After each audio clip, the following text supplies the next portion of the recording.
بسم الله والحمد لله والصلاة والسلام على رسول الله وعلى آله وصحبه ومن والاه رب اشرح لي صدري ويسر لي أمري واحلل عقدة من لساني يفقهوا قولي. Mes chers frères, mes chères sœurs, dans ces quelques minutes, bi'idhnillah tabarak wa ta'ala, on va se ressourcer spirituellement avec un thème qui est très important, qui est le mérite de prier sur le prophète Muhammad sallallahu alayhi wa sallam. Rapidement comme ça, qui peut me dire comment est-ce qu'on prie sur le prophète alayhi salatu wa sallam? Allahumma salli ala Muhammad tout simplement. Ok, bien évidemment il y a d'autres formules, mais enregistrer celle-là, elle est simple. Allahumma salli ala Muhammad. D'accord? Vous voyez cette phrase? C'est un trésor et vous allez voir combien de textes parlent du mérite de cette magnifique formule. Le plus grand bienfait qu'Allah tabaraka wa ta'ala a accordé aux hommes et aux djinns est de leur avoir envoyé son serviteur et messager, son ami intime, notre bien-aimé Muhammad sallallahu alayhi wa sallam, qui est, comme vous le savez, la meilleure créature qu'Allah tabaraka wa ta'ala a créée. Allah subhanahu wa ta'ala nous mentionne cet immense bienfait et cette grande faveur qui est l'envoi du prophète alayhi salatu wassalam à l'humanité. Allah ta'ala nous dit لقد من الله على المؤمنين إذ بعث فيهم رسولا من أنفسهم يتلو عليهم آياته ويزكيهم ويعلمهم الكتاب والحكمة وإن كانوا من قبل لفي ضلال مبين. Allah nous dit Azza wa Jal, Allah a accordé une grâce aux croyants en suscitant parmi eux un messager issu d'eux-mêmes. Donc, l'envoi du prophète sallam, c'est une grâce pour les croyants. Allah a accordé une grâce aux croyants en suscitant parmi eux un messager issu d'eux-mêmes qui leur récite ces versets, les purifie de quoi? Du shirk, du polythéisme, des mauvais comportements, des péchés, qui leur récite ces versets, les purifie et leur enseigne le livre. C'est quoi le livre? Le Coran. Et la sagesse c'est quoi? Al-Hikmah. C'est la sunna du prophète sallallahu alayhi wa sallam. Et leur enseigne le livre et la sagesse alors qu'ils étaient auparavant dans un égarement manifeste. Étant donné l'immense bienfait qu'Allah tabaraka wa ta'ala a accordé aux croyants en leur envoyant son messager, sallallahu alayhi wa sallam, il leur a ordonné dans son noble livre de prier pour lui et de lui adresser les salutations tout en leur révélant que lui-même et ses anges font ses éloges. Allah tabaraka wa ta'ala dans Surat Al-Ahzab nous dit Inna Allah wa malaikatahu yusalluna ala an-nabi ya ayyuhalladhina amanu sallu alayhi wa sallimu taslima. Allah et ses anges, alors si on traduit ça mot par mot, on va dire quoi? Allah et ses anges, on devrait traduire ça par prie sur le prophète. Yusalluna ala nabi, n'est-ce pas? Mais on va plutôt traduire ça par Allah et ses anges font les éloges du prophète. Et on va expliquer pourquoi on a penché vers cette traduction. Allah et ses anges font les éloges du prophète. Ô vous qui croyez, invoquez Allah en sa faveur et adressez-lui vos salutations. Mais que veut dire la prière sur le prophète sallallahu alayhi wa sallam? Alors, soyez attentifs. Inna as-salata min Allah azza wa jal thana'uhu ala al-musalla alayhi fi al-mala'i al-a'la ay 'inda al-mala'ika al-muqarrabin. La prière venant d'Allah signifie son éloge faite dans l'assemblée la plus élevée, c'est-à-dire auprès des anges rapprochés. Donc quand on dit Allahumma salli ala Muhammad, en fait, on est en train d'invoquer Allah en demandant à Allah de faire l'éloge du prophète sallallahu alayhi wa sallam auprès des anges. Vous comprenez? C'est clair pour tout le monde? Quant à la prière des anges, elle consiste à invoquer pour lui, alayhi salatu wa sallam, la bénédiction. comme l'a expliqué Ibn Abbas, il a dit, cela signifie qu'ils invoquent pour lui la bénédiction. Quant à la manière dont nous prions sur lui, elle consiste à dire Allahumma salli ala Muhammad. Aussi simple que ça. Oh Allah, prie sur Muhammad. Très bien. Il y a d'autres formules. On verra, Inch'Allah, qu'on peut en utiliser d'autres. Et le sens de cette formule, c'est qu'on est en train d'invoquer Allah afin qu'Allah fasse l'éloge du prophète sallam dans l'assemblée la plus élevée, à savoir celle des anges, al-malaïka.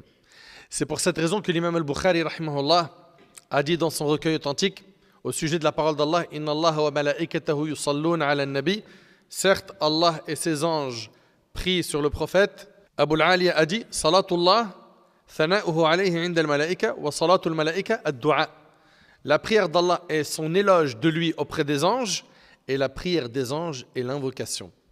Et Ibn Atiyya a dit la prière d'Allah est une miséricorde et une bénédiction venant de lui. Et la prière des anges est une invocation et une glorification. Donc on voit que la prière d'Allah sur le prophète sallam, Ibn al-Qayyim a opté pour dire que c'est l'éloge qu'Allah fait pour le prophète sallam auprès des anges, d'accord? Et il a été dit que la prière d'Allah est une miséricorde. Donc on voit qu'il y a plusieurs opinions.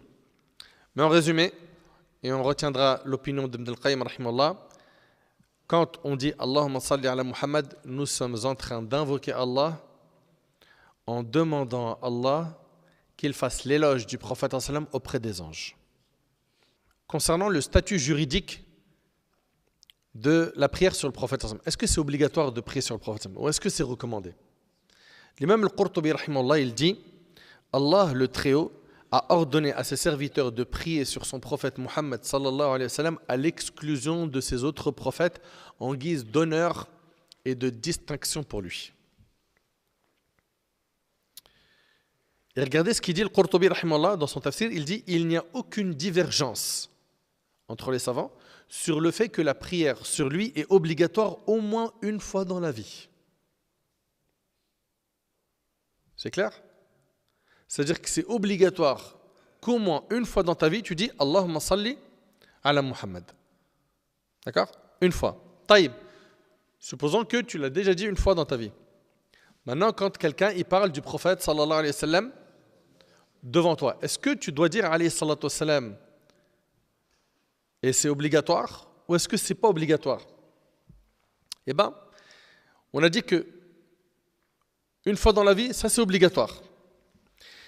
Et en toutes circonstances, elle fait partie des devoirs relevant des sunnas fortement recommandés.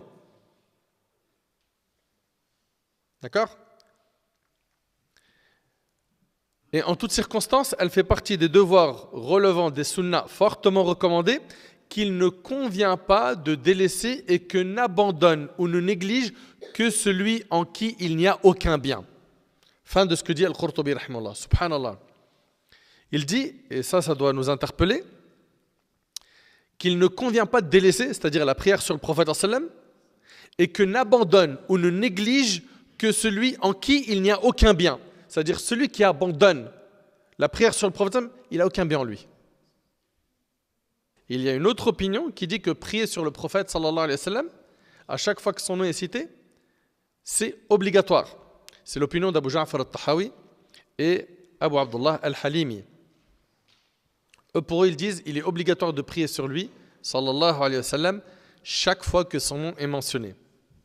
Très bien. D'ailleurs, il y a une chose qui me dérange, c'est quand on dit le prophète, sallallahu alayhi wa sallam, j'entends pas alayhi salatu wa sallam. Donc, s'il vous plaît, on est en train de parler de la prière sur le prophète, sallallahu alayhi wa sallam. Faites un effort. La personne qui va prier sur le prophète, sallallahu alayhi wa sallam, qu'elle sache qu'elle obtient la prière d'Allah sur elle. Ça veut dire quoi la prière d'Allah sur elle? Ça arrive. Qu'en priant sur le prophète sallallahu alayhi wa sallam, il faut que tu saches que tu te rapproches du paradis, que tu t'éloignes de l'enfer. Et qu'en faisant cela, bi'idhnillah tabaraka wa ta'ala, tu auras l'intercession du prophète sallallahu alayhi wa sallam le jour du jugement. Subhanallah. Les écrits sur le mérite de prier sur le prophète sallallahu alayhi wa sallam ont été très nombreux. Et l'un des livres qui est magnifique sur le sujet, c'est le livre d'Ibn al-Qayyim, rahimahullah, le livre Jala al-Afham, fi salati wa salam ala khayri al-anam. Ibn al-Qayyim, il a écrit un livre où il évoque les mérites. Il évoque les mérites de la prière sur le prophète sallallahu alayhi wa sallam. Il a cité 40 mérites, bien évidemment sourcés. Et parmi les plus grands mérites de la prière sur le prophète sallallahu alayhi wa sallam, c'est que ton amour pour le prophète sallallahu alayhi wa sallam augmente. Plus tu vas prier sur le prophète sallallahu alayhi wa sallam, plus ton amour pour lui va augmenter. Ibn al-Qayyim, rahimahullah, il a dit, quiconque évoque souvent une chose finit par lui attacher son cœur. Réfléchis sur cette phrase. Il a dit, rahimahullah, quiconque évoque souvent une chose finit par lui attacher son cœur. Allahumma salli wa sallim ala nabina Muhammad. Remarque que plus tu parles d'une chose que tu aimes, plus tu t'attaches à elle. Regarde les sportifs, celui par exemple qui est dans le foot et qui aime énormément le foot. Il va parler beaucoup de foot. Et dans les autres domaines, cette règle s'applique. Eh bien, plus tu parles d'une chose que tu aimes, plus tu t'attaches à elle. Plus tu pries sur le prophète sallam, plus tu l'aimes. Et en priant sur le prophète sallam, tu gagnes beaucoup. Et là, je vous demande d'être super attentif car on va citer énormément d'arguments religieux pour vous montrer ce que vous gagnez avec cette phrase qui est un trésor. Allahumma salli ala Muhammad. Abdullah ibn Amr ibn al-As radiyallahu anhu wa an jami' as-sahaba rapporte qu'il a entendu le prophète sallallahu alayhi wa sallam dire: celui qui prie sur moi une fois. Comment ça se fait, prier sur le prophète une fois? Allahumma salli ala Muhammad. Celui qui prie sur moi une fois. Donc si tu dis une fois Allahumma salli ala Muhammad, Allah priera sur lui 10 fois à cause d'elle, et c'est rapporté par l'imam Muslim. C'est-à-dire quoi? Allah priera sur lui 10 fois à cause de cette prière qu'il a faite sur le prophète. Ça veut dire que tout comme quand tu fais cette salat ala nabi, cette prière sur le prophète, tu es en train d'invoquer Allah pour qu'Allah fasse les éloges du prophète auprès des anges, et ben en retour, qu'est-ce que tu gagnes? Allah fait tes éloges à toi 10 fois auprès des anges.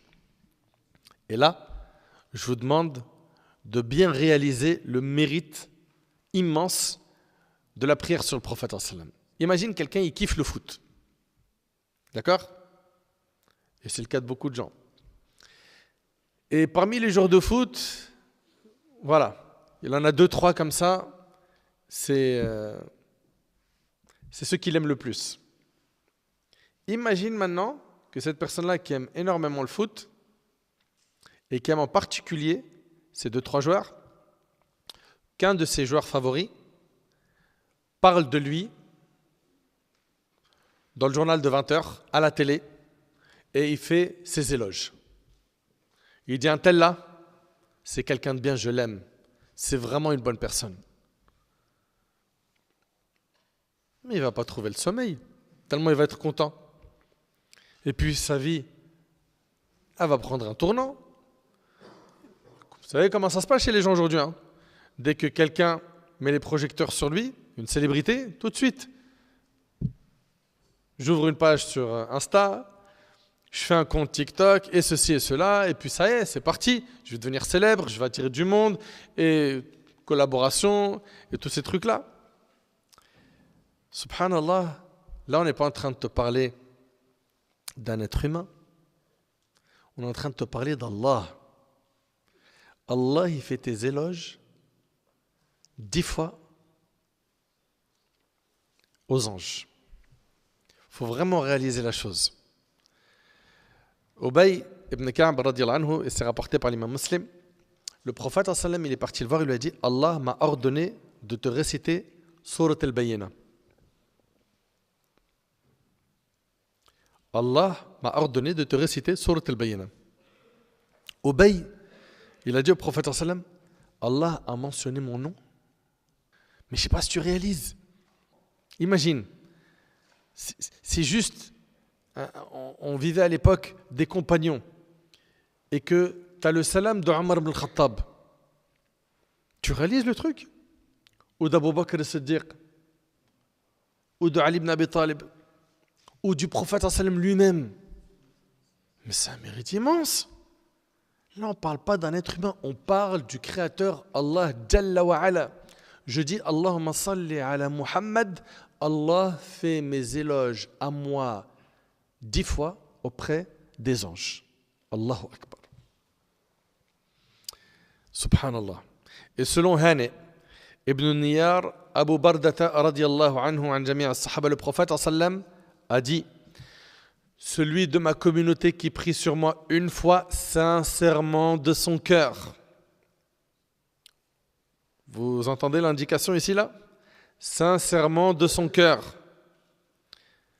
Sincèrement de son cœur, Allah priera sur lui 10 fois en retour, l'élèvera de 10 degrés, lui inscrira 10 bonnes actions et effacera de lui 10 mauvaises actions rapportées par Al-Nasa'i, Al-Tabarani et Al-Bazar. Subhanallah. Je prie sur le prophète sallam une fois, Allah il prie sur moi 10 fois, donc il va faire tes éloges 10 fois auprès des anges, il t'élève de 10 degrés, il t'inscrit 10 bonnes actions et il t'efface 10 péchés. Ça, c'est avec une seule prière sur le prophète sallam. Allahu Akbar. Subhanallah. Chers frères, chères sœurs, vous allez être surpris de savoir qu'Allah subhanahu wa ta'ala, il a confié à un ange la responsabilité d'informer le prophète sallam dans sa tombe de tous ceux qui prient sur lui. On sait que le prophète sallam, il est mort, n'est-ce pas? Il est mort dans la maison de Aïcha, radiyallahu anha, à Médine. Et bien chaque fois que quelqu'un prie sur le prophète sallam, il y a un ange qui informe le prophète sallam de cela. Vous entendez? Chaque fois qu'une personne prie sur le prophète sallam, il y a un ange qui l'informe de cela. Ammar ibn Yasir radiyallahu anhu rapporte que le prophète sallam a dit: certes, Allah a confié ma tombe à un ange à qui il a donné la faculté d'entendre les voix de toutes les créatures.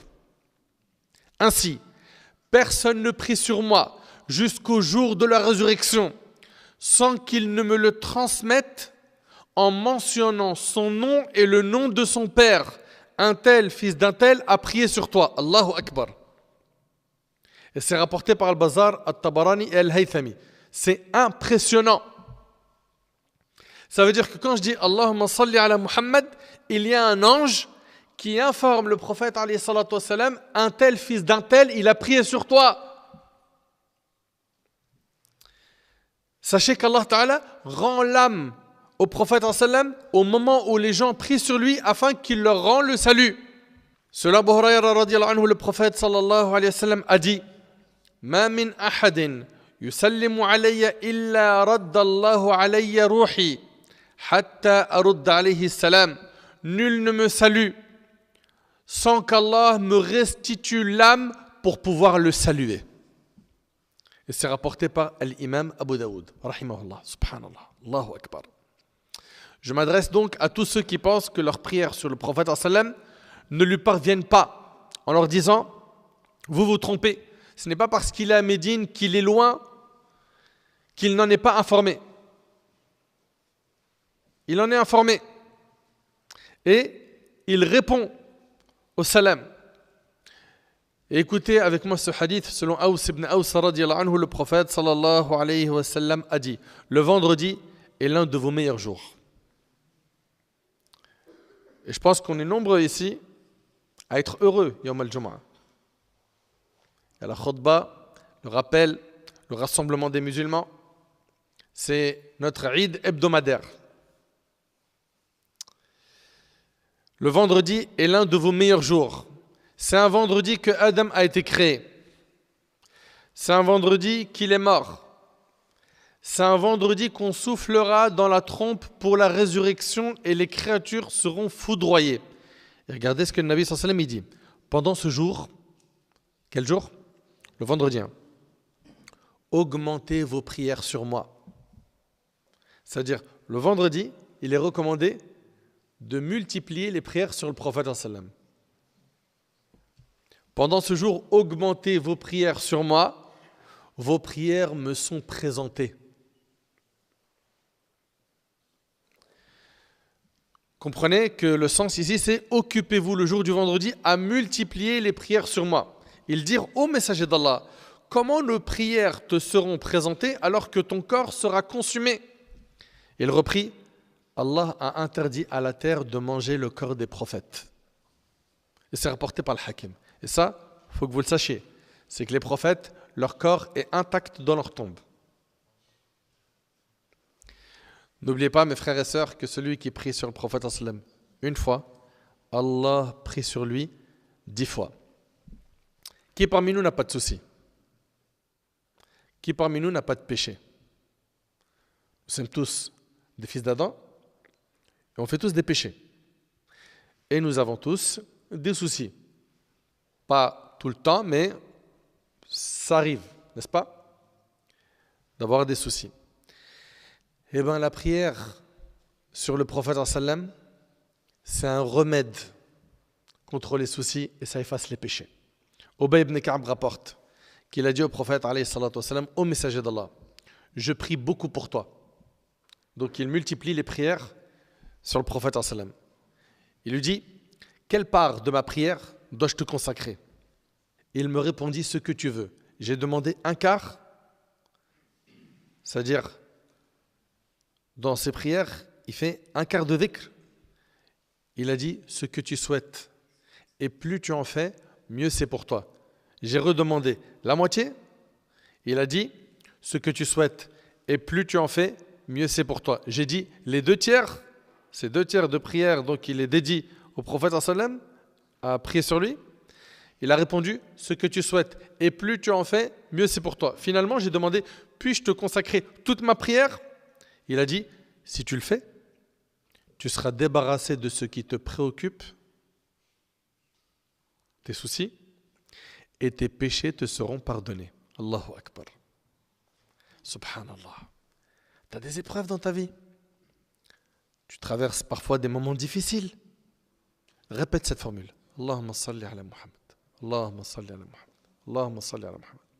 La formule la plus complète, c'est de réciter Salat al-Ibrahimiyya, la deuxième moitié du Tashahhud.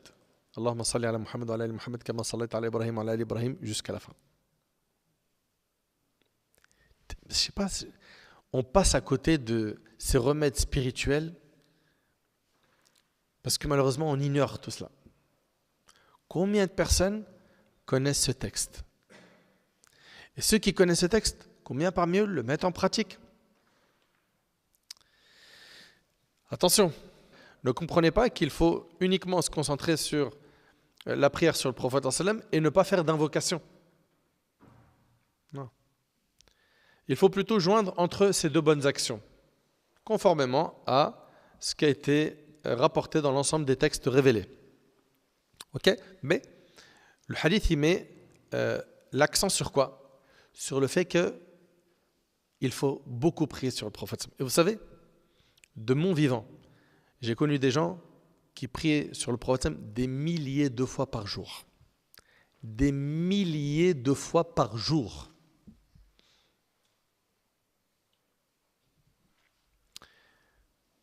Chers frères, chères sœurs, cette adoration, malheureusement, elle est délaissée par beaucoup de gens. Alors qu'elle efface les péchés, elle élève en degrés, elle dissipe les soucis et rapproche le serviteur de son Seigneur. À chaque fois que l'on cite le prophète sallam en notre présence, on se doit de prier sur lui. Abu Hurayra radiyallahu anhu relate que le prophète sallallahu alayhi wa sallam a dit, et méditez bien s'il vous plaît sur ce hadith, le prophète sallam il dit que soit humilié. Il fait une dua. Celui auprès duquel je suis mentionné et lui ne prie pas sur moi. Et c'est rapporté par l'imam at-Tirmidhi. Subhanallah. Le prophète il dit qu'il soit humilié. Celui auprès duquel je suis mentionné et il ne prie pas sur moi. Allahu Akbar. On voit dans ce hadith qu'il y a une grande menace pour tous ceux qui ne prient pas sur le prophète sallallahu alayhi wa sallam. Et d'après Ali, radiyallahu anhu, le prophète sallallahu alayhi wa sallam, il a dit l'avare est celui qui, lorsqu'on me mentionne en sa présence, ne prie pas sur moi. il est considéré comme un avare. L'avare est celui qui, lorsqu'on me mentionne en sa présence, ne prie pas sur moi. Et c'est rapporté par Tirmidhi. En fait, cette personne-là s'est montrée avare envers elle-même. Lorsqu'elle prie pour le prophète une fois, Allah le lui rend au décuple. Et cette personne-là, elle ne profite pas de cette occasion. Cette personne est avare. Par quoi? Par le fait qu'elle s'abstient de prier sur le prophète Subhanallah. Celui qui prie sur le prophète profitera de son intercession le jour du jugement. T'aimerais pas que le prophète il intercède pour toi le jour du jugement? Sur Abu Darda radiyallahu anhu, le prophète sallallahu alayhi wa sallam a dit: celui qui prie sur moi 10 fois le matin et 10 fois le soir s'assure mon intercession au jour du jugement dernier, rapporté par At-Tabarani. Allahu Akbar. Allahu Akbar. 10 fois le matin. Allahumma salli ala Muhammad. Allahumma salli ala Muhammad. Allahumma salli ala Muhammad. Allahumma salli ala Muhammad. Allahumma salli ala Muhammad. 5. T'en rajoutes encore 5. Ça fait combien de temps ça? On est d'accord que ça fait moins de 30 secondes. Et avec ça, subhanallah, tu gagnes l'intercession de notre bien-aimé alayhi salatu wassalam. 10 fois le matin, 10 fois le soir. Mais à partir de quand? Dès que le temps du subh est entré, tu peux les dire. Même si tu n'as pas encore prié salat al-subh. Pareil pour l'asr.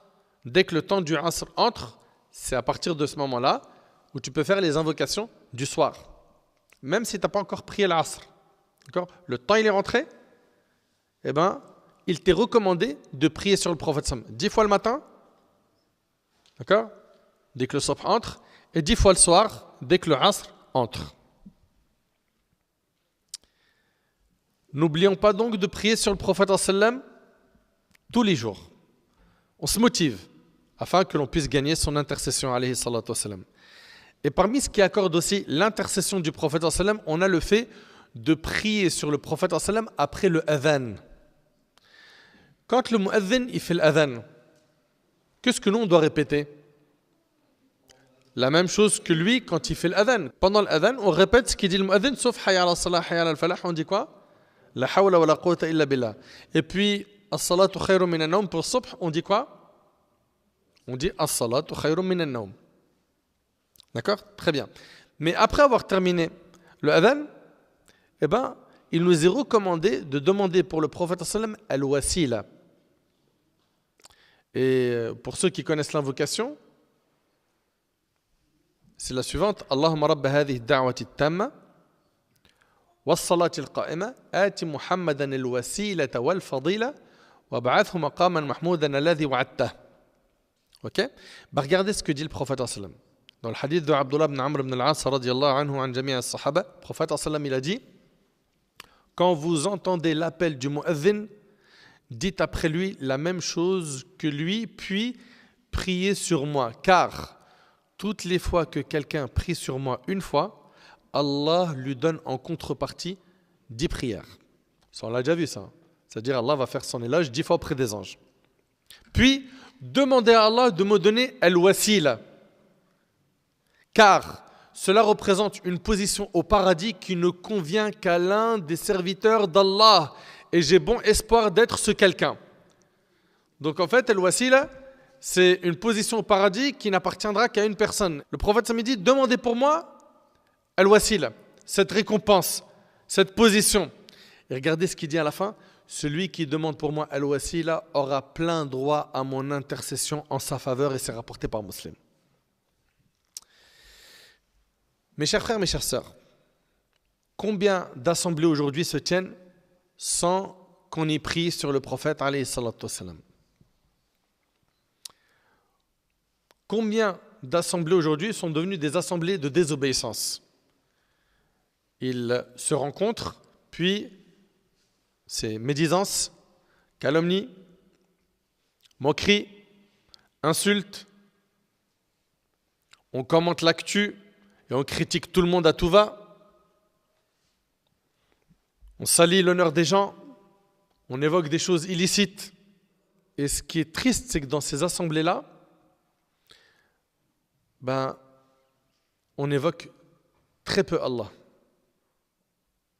Et on prie quasiment plus sur le prophète alayhi salatu wassalam. Le prophète alayhi sallam, il dit dans le hadith d'Abi Huraira qui est rapporté par Tirmidhi, il n'est pas un groupe de gens qui se soient réunis sans évoquer Allah et sans prier sur le prophète, sans que cette assemblée ne soit pour eux une source de regret le jour du jugement. Ça sera une source de regret. Pourquoi? Parce qu'ils auront perdu cette occasion sans en avoir tiré profit. Le hadith, il est rapporté par Tirmidhi. Subhanallah. Il est ici question des assises permises. Que penser alors des assises illicites qui comportent calomnie, insultes et autres? Par conséquent, il faut absolument emplir les assemblées de l'évocation d'Allah Azza wa Jal et de prière sur son prophète sallallahu alayhi wa sallam. Et on nous a enseigné kullu ina bima fihi yandah. Chaque récipient déborde de ce qu'il contient. Ton cœur là, c'est un récipient. Il déborde de ce qu'il contient. Si il déborde de l'amour d'Allah, ce qui va découler, ça va être quoi? Des œuvres pieuses. C'est ça qui va en découler. Mais si ton cœur il est rempli de façades, de corruption, ce qui va découler, c'est quoi? C'est des mauvaises actions. Et franchement, c'est malheureux de voir aujourd'hui à quel point les gens préfèrent parler de ce qui fait durcir le cœur plus que de parler de ce qui attendrit le cœur et l'adoucit. Ce qui durcit le cœur, c'est la dunya. Parle de ce bas monde du matin au soir, ton cœur, ça va devenir une pierre. Parle d'Allah, ton cœur, il va s'adoucir. Allah dit, n'est-ce point que c'est par le rappel d'Allah, l'évocation d'Allah, que les cœurs s'apaisent. Subhanallah, le prophète il dit, lorsque des gens quittent une assemblée sans y avoir évoqué Allah, exalté soit-il, écoutez bien, c'est comme s'ils quittaient le cadavre d'un âne. Allahu Akbar. C'est comme s'ils quittaient le cadavre d'un âne. Et cela sera pour eux une source de regret. Et le hadith, il est rapporté par Abu Daoud. Cette comparaison reflète la laideur du fait d'être négligent dans l'évocation d'Allah.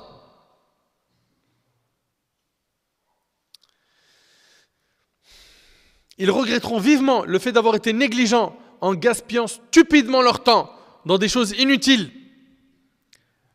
De ce fait, il faut que les musulmans veillent à ce que leur assemblée se fasse dans l'obéissance et l'adoration d'Allah et qu'ils s'éloignent des assises futiles comme s'ils fuyaient une odeur nauséabonde.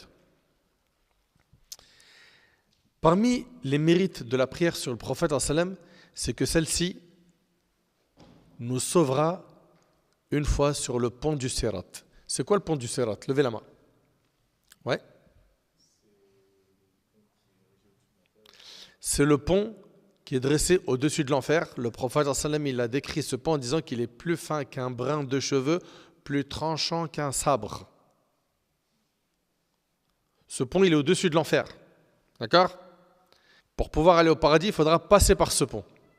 Et les gens passeront au-dessus de ce pont à la vitesse de leur accomplissement du bien dans cette vie. Celui qui faisait le bien et qui s'occupait de son âme passera rapidement. Celui qui a négligé son âme,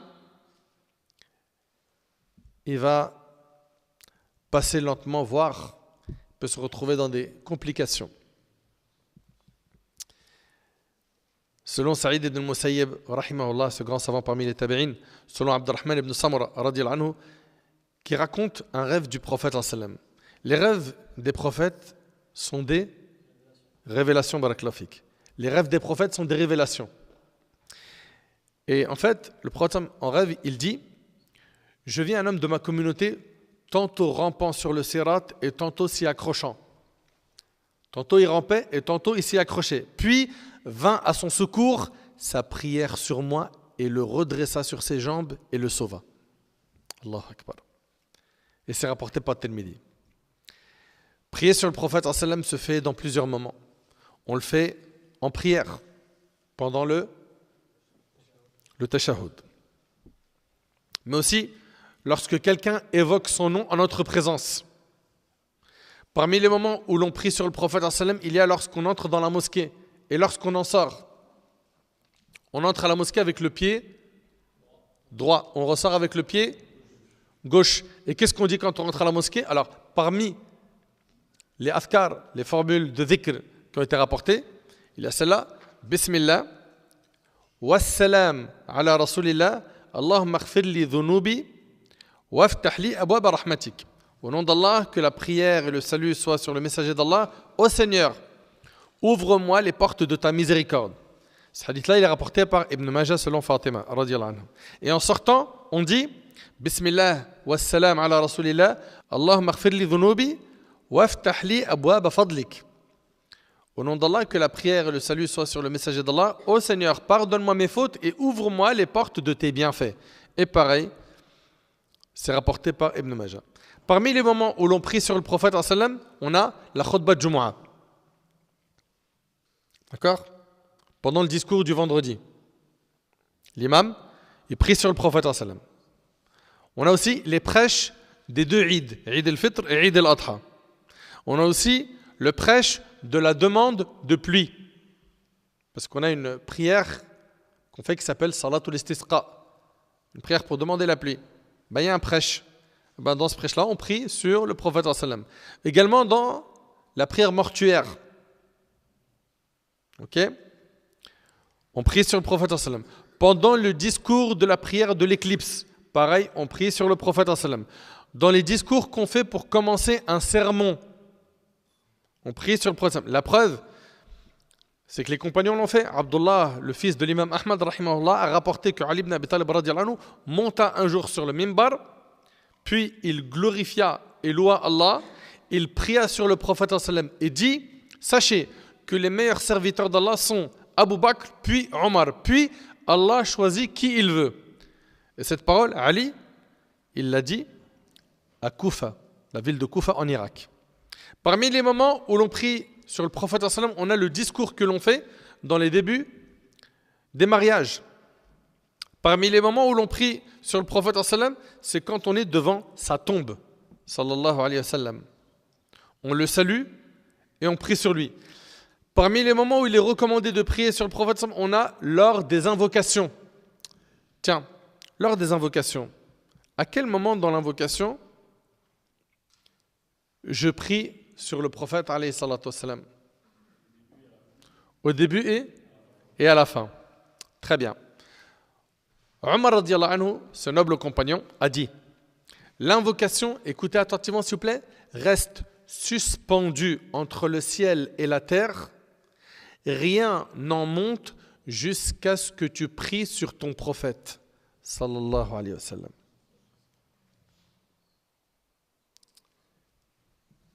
Et Omar, ce qu'il a rapporté là, ce n'est pas quelque chose qu'il a inventé, c'est ce qu'on appelle une parole qui est mawqoufa fi hukm al-raf'a, c'est-à-dire que ça a le statut de raf'a, c'est-à-dire que ça a le statut de la parole du prophète, car Omar ne peut pas inventer ce type de propos.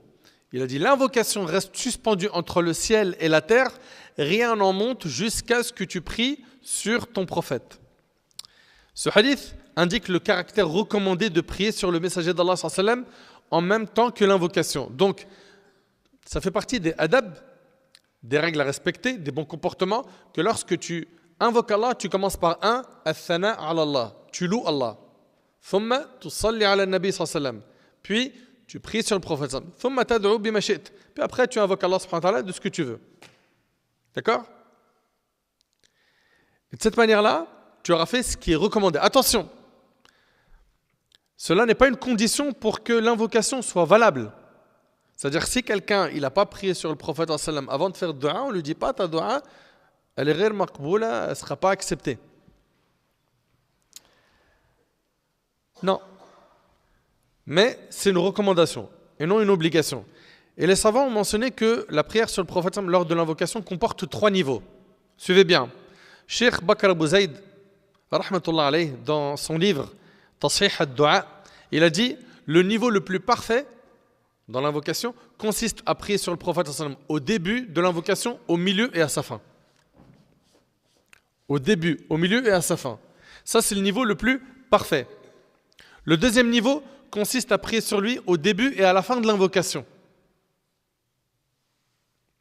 Le troisième niveau consiste à prier sur lui au début de l'invocation seulement. C'est bon? Donc maintenant, habitue-toi, quand tu invoques Allah subhanahu wa ta'ala, de prier sur le prophète alayhi salatu wassalam dans un premier temps. Avant cela, tu loues Allah et après, tu demandes à Allah subhanahu wa ta'ala.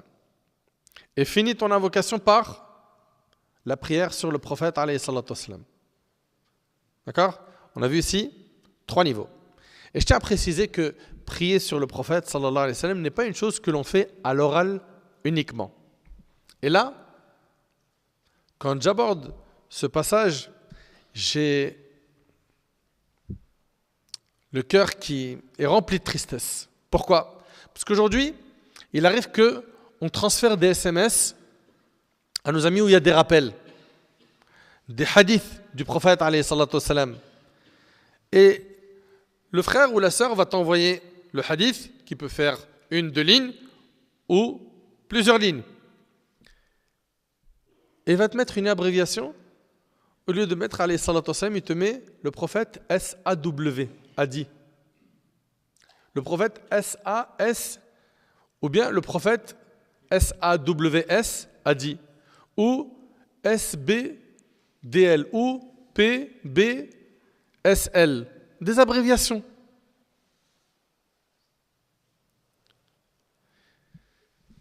Tout comme tu gagnes des récompenses quand tu prononces as-salat ala nabi, tu gagnes des récompenses quand tu l'écris.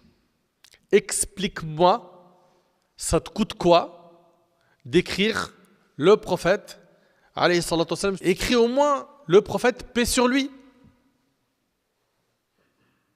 Mais c'est un manque de respect. C'est pas un bon comportement. C'est quoi ces abréviations?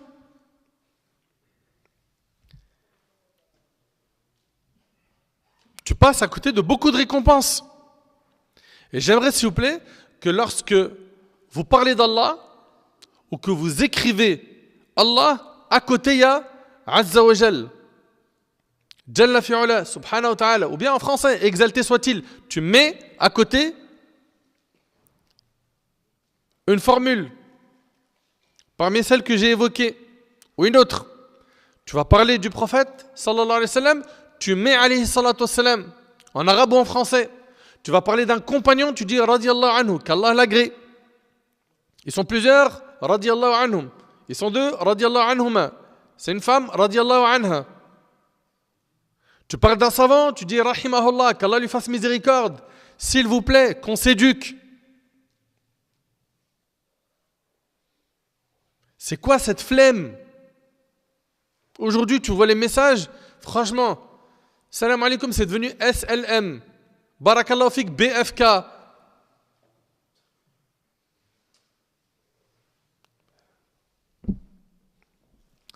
L'imam Ibn Salah, rahimahullah, a dit dans son livre, Ulum al-Hadith, il est du devoir de celui qui transcrit les hadiths de veiller à bien écrire la formule de prière et de salut pour le messager d'Allah lorsqu'il est évoqué.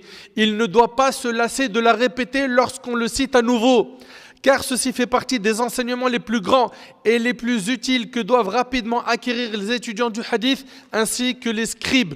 Quant aux négligents, ils se privent d'un bien immense. Subhanallah, les savants du hadith, prends l'exemple de l'imam al-Bukhari, ou l'imam Muslim, ou un autre, ou l'imam Ahmad, rahimallahu al-jami'. Dis-moi s'il te plaît, dans leur livre de hadith, où ils en ont rapporté des milliers, ils se sont lassés d'écrire alayhi salatu wassalam.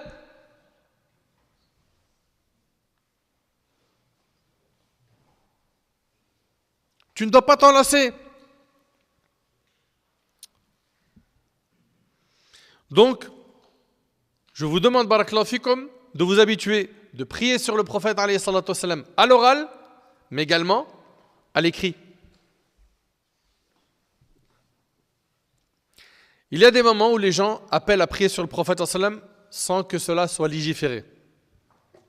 Par exemple, on voit des gens qui vont se mettre en colère et autour d'eux, quelqu'un qui va les inciter à se calmer en leur disant quoi? Salli ala nabi. En leur disant Salli ala nabi. Ça veut dire quoi, Salli ala nabi? Prie sur le prophète. Alayhi salatu wassalam, n'est-ce pas? C'est pas ce qui est légiféré de dire au moment de la colère. Au moment de la colère, ce qui nous est enseigné dans le Coran, c'est la chose suivante. وَإِمَّا يَنْزَغَنَّكَ مِنَ الشَّيْطَانِ نَزْغٌ فَاسْتَعِذْ بِاللَّهِ إِنَّهُ سَمِيعٌ عَلِيمٌ.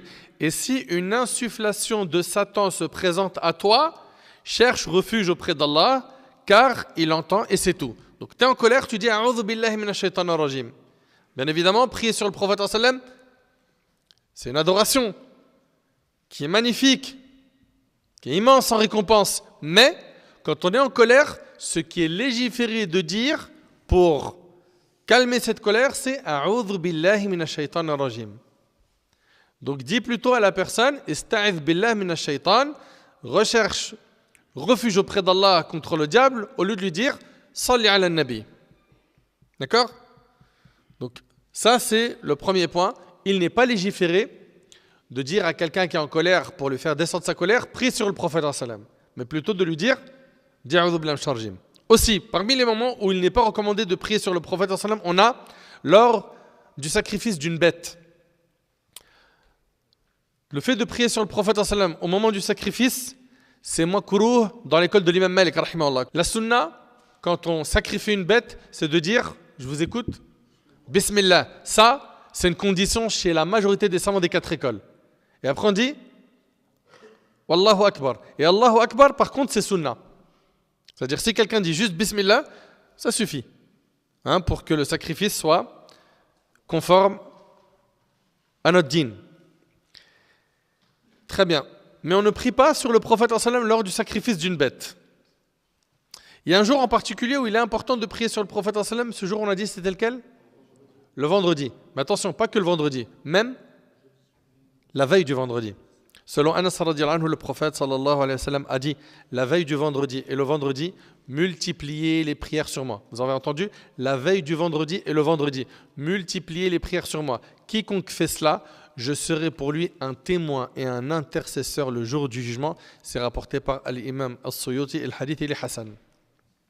Chers frères et sœurs, lorsque l'on prie sur le prophète sallallahu alayhi wa sallam, il faut le faire comme la religion nous l'a enseigné. D'accord?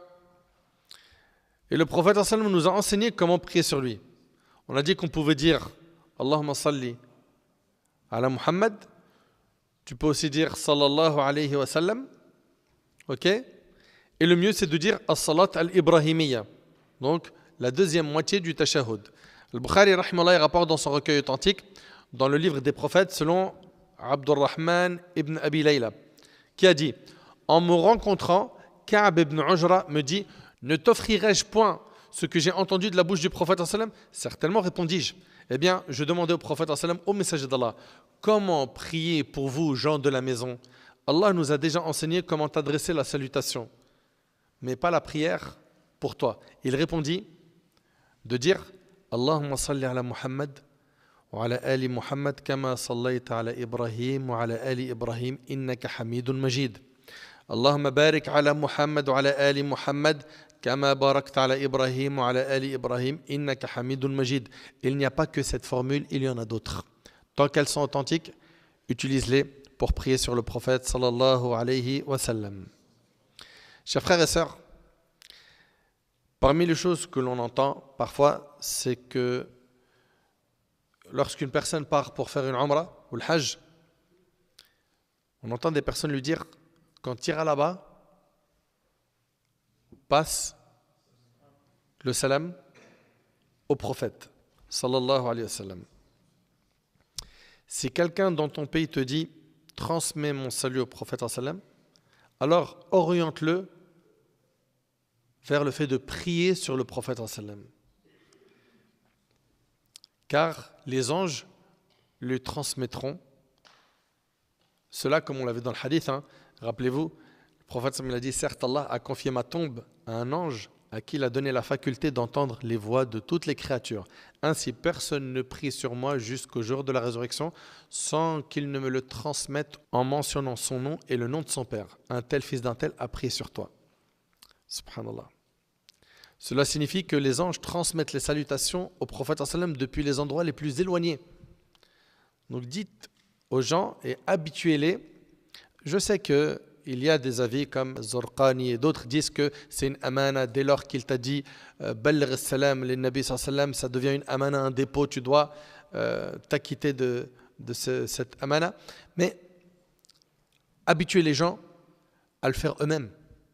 Peu importe où tu te trouves, prie sur le prophète sallam, cette salutation lui parviendra, comme on l'a vu dans les hadiths. Et faites très attention lorsque vous allez utiliser des adhkar, des formules de dhikr, d'utiliser ce qui est mashrou', légiféré. D'accord ? Pas des choses qui sont inventées, qui n'ont aucun fondement. Et pour ça, bien évidemment, il faut quoi ? Vérifier les sources. Vous n'avez pas le niveau, demandez à quelqu'un qui a la science pour qu'il puisse vous dire est-ce que c'est légiféré de dire ceci ou cela. Parce que parfois on te dit voilà, il y a un hadith qui dit si tu répètes telle formule et tu t'aperçois que le hadith il est inventé, c'est un mensonge. Faites donc très attention à ne pas utiliser n'importe quel texte pour faire des adorations. Là on parle de la prière sur le prophète sallam, que ce soit cette adoration ou une autre, ça doit être sourcé. D'accord ?